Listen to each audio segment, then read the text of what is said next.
Films in Focus with David Sterritt is underwritten by The Movie House, your destination for first-run Hollywood and independent movies, and a digital portal to the Met Opera, National Theater Live, and special events worldwide in Millerton, New York, and on the web, themoviehouse.net. David Sterritt is the editor-in-chief of the Quarterly Review of Film and Video, contributing writer at Cineast, film professor at the Maryland Institute College of Art, Robin Hood Radio's very own critic, and guide to, I love saying this, all things cinematic. He joins us weekly, the films Saint Maud, Identifying Features, and Judas and the Black Messiah. Do we have a religious theme going here? We almost sort of do, except for the middle film. Actually, our second two films, Identifying Features and Judas and the Black Messiah, have a little bit in common because they're both about, let's say, injustice in the world, and especially in the American world. But our first film this week, Jill, is a very, very different. Saint Maud is a horror movie. And as I have often said on our show, I like horror movies. I've always been a fan of the genre. I enjoy it. And anybody who is interested in horror movies has probably been hearing about Saint Maud for quite a while now. It was finished like quite a long while ago, but the distributors really decided to hold off on releasing it until they could release it into movie theaters. They didn't like the idea of merely streaming it alone, and so with the pandemic, so many theaters being shut down. So this movie has been sitting around and sitting around and sitting around and waiting to release, and I've been really waiting for it to release and looking forward to it, and finally it is here now. And I'm glad to say that it is a very good horror movie, although not the total masterpiece that many horror movie fans have been calling it. It's a very, very good film, but to listen to some of the hype about it, you'd expect it to be the scariest movie of all time or something like that. And it's not that, although it's very, very good. It was written and directed by Rose Glass, and it is a British film. And it is about a young woman who is a home care worker, a nurse who moves into a house to take care of an ailing woman who is apparently dying. And they strike up a relationship. The woman is not in that bad shape, and she can still get around a little bit and have some fun and all of that. So they strike up a relationship. But this young woman, Rose Glass, excuse me, that's the director. This young woman, whose name is Maud, has recently converted to Christianity. And like many new converts, she is very zealous. And she tries to sort of introduce some of this into the life of the woman who she is taking care of. And that causes a little bit of tension between them. The older woman, the ailing woman, the dying woman, she takes a sort of a sardonic attitude toward this and doesn't have a whole lot of respect. And again, this causes a bit of conflict between them. But what causes more conflict between them is that it starts to appear as if Maud, our young main character, may be mad, that she may be crazy, that she may be insane, and that she may be getting worse and worse. And so the movie proceeds along that line as we have a protagonist who is taking care of somebody else who is in a very infirm condition, and her own infirmity seems to become more and more prominent as the movie proceeds. And so there's plenty of room there for plenty of grist for the horror movie mill to grind. The movie is very, very well acted. It does not have an enormous number of flamboyant special effects, but it does have some, and they are very well handled. The movie is it's pretty scary. It has some very interesting sort of shock moments along the way. So even if you're a horror movie fan and you're expecting, maybe even hoping for a burst of violence, or there's some of those in this movie, but the ending is really pretty. The ending is the most effective part. It's a really sort of shocking ending that involves both the kind of religious element, which is suggested by the title, Saint Maud, and by a lot of the content that we've had along the way, and also just sheer movie horror. And it's very, very brief, and it's very, very quick. And if you blink, you could miss the entire thundering finale of the movie. Anyway, it's very effective. So Saint Maud, as I said, is a very, very good horror movie. Not a classic for the ages, but certainly the best we've seen in quite a long while. And I can recommend it without reservation to anybody who enjoys horror movies. For anybody who doesn't enjoy horror movies, or who isn't ready to absorb and enjoy that burst of violence at the end, then it's probably something to stay away from. It's a good movie, and that means it's a horror movie, and that means it's kind of shocking, and I salute it for that. It's pretty effective in that department. Our second movie, Identifying Features, is in a sort of a political sense a whole lot more serious. It's a very serious movie, and just an amazingly good movie. It was directed and co-written by Fernanda Valadez, and it is a Mexican-Spanish production, takes place largely in Mexico. And it is a story of very, very real-life horror, the kind of thing that can happen in our world nowadays, especially with all the recent, in the past few years, fuss that there has been over all kinds of immigration restrictions. And that's very much what this movie centers on. It starts off with a young man who decides that he is going to go to America. He is going to cross the border, and he leaves, and then he is not heard from again. And his family, especially his mother, gets very, very worried about him. What has happened? Where is he? Is he all right? Is he no longer all right? What's going on? And so his mother sets off to find out, well, to find him, actually. So she starts heading toward America, and she has absolutely no idea where she's going, how she's going to get there. She's looking for a son who simply vanished into the void, and she has no idea where he is. And that is what the movie is about. It is about her search for her son. She meets other people along the way. She gets some help. To quote the old Tennessee Williams line, there's some kindness of strangers involved here. She also goes through some very harrowing situations. Mainly, we have a mystery here, and the mystery deepens as she looks farther and farther for her son. But it's not a mystery which is meant to entice us with sort of thrills or even with simply the unknown. It's a mystery that is meant to entice us, if that's the word, by carrying us deeper and deeper into the kind of void that some of today's political and international situations seem to have in store for us. This poor woman who is desperately searching for somebody who she desperately loves and simply can't seem to find anywhere or even clues as to where he might be. What is going on? How is this going to come out? That's what the movie is about. In a way, it's a very dark movie. It's a very disturbing movie. I certainly won't reveal how it comes out, but it's very, very effective and very absorbing. And above all, it's absolutely beautifully made cinematically.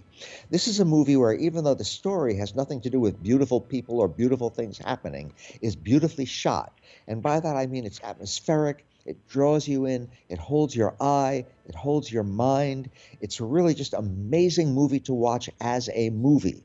Again, it has nothing to do with prettiness, but it does have to do with just very, very effective and powerful visuals and audio visuals, which just held me right from beginning to end of this movie, which is only about an hour and a half long. It seemed to me that it was much shorter than that, but it's a very efficiently told story as well. And one more thing I'll mention, it is marvelously well acted. And it is just not every day that you're going to see performances like this. And again, this is by a cast of Spanish-speaking people who we just haven't seen before in many American movies. And it makes you think there's so much talent out there. There's so much talent out there that is not the white people who dominate American movies. And why don't we see them more often? They are such amazingly gifted people, the actors in this movie. And anyway, it's a terrific movie. It caught me a little bit by surprise. It's streaming. You can find it pretty easily. And I could not recommend it more. If you have any interest in immigration and Mexican-American matters in Hispanic culture, then by all means you should especially well seek it. Just for any moviegoer who wants to see a really effective, powerful, absorbing drama, Identifying Features is one of the best movies around. The Spanish language title is Sin Señas Particulares. Identifying Features, absolutely see it. It's a terrific movie. And our final film for today, Judas and the Black Messiah, just recently had its premiere at the just recently concluded, mostly virtual Sundance Film Festival. And Sundance, it gets a lot of buzz and people look forward to it and people expect it to introduce all kinds of amazing movies. And sometimes it does that. Sundance also includes a lot of movies, in my experience, that aren't very good at all. But it is still a very important showcase for new movies. And I'm glad that this film so quickly made the transition from Sundance into general streaming. Again, it's easy to find and it's out there. Here we have a movie that was co-written by and directed by Shaka King. And it is a story based on real life. It's a fictionalized version, but it's based on real life. And it is the story of Fred Hampton, who became a leader of the Black Panther Party back in the late 1960s, and that is very much what this movie is about. It's very much about Black history in the extremely turbulent 1960s era. And Fred Hampton was a very, very gifted orator and a very gifted leader who became the head of the Black Panther Party. And he was leading his people, the members of the party and other sympathizers and allies all over the place, toward a new vision of Black power, to use Stokely Carmichael's phrase from that era, Black power in America, and try to get rid of some of the injustices that had been plaguing the American society for such a long time. What this movie deals with is definitely Fred Hampton's rise to fame and what eventually became of him, but it also deals very much with a second character named Bill O'Neill, who was recruited by none other than the director of the Federal Bureau of Investigation, J. Edgar Hoover. It wasn't done directly by Hoover. It was done actually by an agent in Chicago, where the movie takes place, a guy named Roy Mitchell, who under Hoover's direction recruits Bill O'Neill to infiltrate the party and betray Fred Hampton so that they can do something and get rid of Fred Hampton's leadership. So the title of the movie, Judas and the Black Messiah, has all, not obviously a literal meaning, but a very strong figurative meaning, because O'Neill was recruited to be the Judas who would ultimately betray the Messiah, that being Fred Hampton, and help to destroy the Black Panther Party in America. So that's what the movie is about.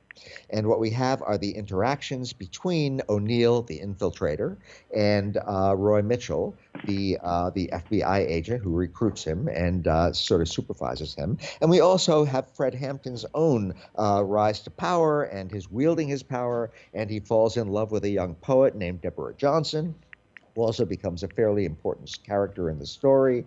And we have all the stuff leading up to the kind of a conclusion that you would expect from a movie called Judas and the Black Messiah. And I'm not really giving anything away here when I say that, yes, the Judas turns out to be a Judas, and the Black Messiah is brought down in a very, very famous event, and an event that had a whole lot of very powerful repercussions for not only the American Black Power movement, but the American left-wing politics in general during that era. So it's a very powerful story, and it's a story that certainly held me from beginning to end. The movie's a bit overlong. It's over 2 hours long. I have to say, though, that here we have another movie which is getting rave reviews all over the place. People are falling over themselves to heap praise upon this movie, and I didn't quite find that it rose to that level. I am more in line with a couple of the slightly more skeptical reviewers. I'll mention my colleague Richard Brody at The New Yorker, for example, who recognizes the power of the story and the importance of the story, but points out that the whole thing seems a little bit, it doesn't quite live up to the power of the events, the very real events that it wants to recount. I found the acting, look, Daniel Kaluuya is terrific as Fred Hampton. Lakeith Stanfield is even better as Bill O'Neill. Jesse Plemons, in the most important white role as the FBI agent, Roy Mitchell, is absolutely terrific. And the aging Martin Sheen as J. Edgar Hoover is also really good. Very, very good performances. But most of them strike me as a little bit calculated.